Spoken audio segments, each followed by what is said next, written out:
Hi everyone, David Aragona here. I'm going to take a look at my TimeformUS Highlight Horse on Wednesday's card at Aqueduct. It's in the second race on the card. It's a claiming 35,000 non-winners of 3 lifetime, going 6 furlongs on the outer turf course. Let's begin by taking a look at the TimeformUS preview screen where we can look at the entire field in this race. There are 2 main track only runners towards the bottom we're not going to discuss, but in the main body of the field, it's a pretty competitive race, as you can see. The morning line favorite is the number 7, Ready for Prime Time, a slight favorite over No Bang No Boom. That's one of Wesley Ward's 2 runners in this race. You've got an entry towards the outside. I think there are a lot of contenders to consider. Before we get to the main contenders, though, let's take a look at the TimeformUS pace projector for this race, because I think it's important to discuss how the pace is likely to play out. You see that red bar towards the top indicating a fast-paced situation, and when you look through the runners in this field, it's really no surprise that it's characterized that way, because there are plenty of runners in this race that want to be poorly placed. Most notably, the number 4, L&Z, is really a need the lead type. The number 6, No Bang No Boom, has really only been successful when he's able to attain a clear early lead. But beyond them, the number 2, Rock and Joe, does his best work on the front end. Even the number 1A, the filly Bozar, she's one who does good work on the front end, going shorter distances out of town. So this pace is probably going to really heat up in the early going. We're going to see how that affects the main contenders. That favorite, the number 7, Ready for Prime Time, we can move on to look at his PPs. You saw on the pace projector, he's predicted to be right in behind that first flight of runners, and he does have a pretty versatile running style overall. He won in gate-to-wire fashion when he broke his maiden 3 back at Saratoga. They tried a tough spot 2 back in the Allied Forces. I don't really care about that race. He was overmatched. Last time out at Laurel, he employed stalking tactics, and those worked out pretty well for him. So he's obviously got some versatility to him. I don't think he's going to be that badly affected by the pace situation. I just think people are going to see that he won against non-winners of one allowance company last time. Now he's in a condition claiming race. People will perceive that as a big drop in class. I'm not sure that's actually the case, because he wasn't facing the strongest field at Laurel last time, and it's not like he's got some major TimeformUS speed figure edge over this field.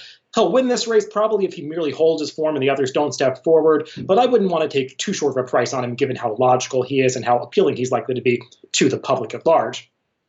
The number 6, No Bang No Boom, is kind of a difficult call in this race. He's probably going to be one of the favorites. I have him as the second choice on the morning line. Now, obviously, if he runs back to that 113 TimeformUS speed figure that he earned 2 back at Belmont, I mean, even Ready for Prime Time might be in trouble in this race, because that number is just higher than anybody else has earned. However, he was off for 4 months after that race. He finally resurfaced at Keeneland last time in a tougher allowance spot, and he didn't run that well. Now, you do want to note he broke very slowly that day and was just always out of position. I mentioned at the top, he's a horse that really needs to be on the lead to have his best chance. So obviously he had no chance after he broke so slowly and was towards the back of the pack at that race at Keeneland last time. But still, he didn't do any running that day, and now he's dropping in class abruptly after looking like a horse that was capable of winning against allowance company in that win 2 back. So you've got to wonder where he is right now for Wesley Ward and if this is really a vote of confidence or the opposite. So I'm a little on the fence about him, but I do respect his ability. The horse that I think might work out the best trip of all is the number 5, Honey Won't, and he is my TimeformUS Highlight Horse in this race. Honey Won't's form is a little bit difficult to read, but let's go through his last 2 races. Going all the way 4 back at Belmont, he actually finished behind No Bang No Boom in that very fast allowance race. He was closing decently that day to be 4th. Horses have come back out of that race to do well, including the runner-up Neverland Rock, who went on to place in some stakes at Saratoga. Then next time out, he faced older horses in a tough allowance race at Saratoga. That race actually was won by a horse that set a track record in the process, so I don't want to fault him for losing that race. He dropped down to claiming company 2 back, and he won.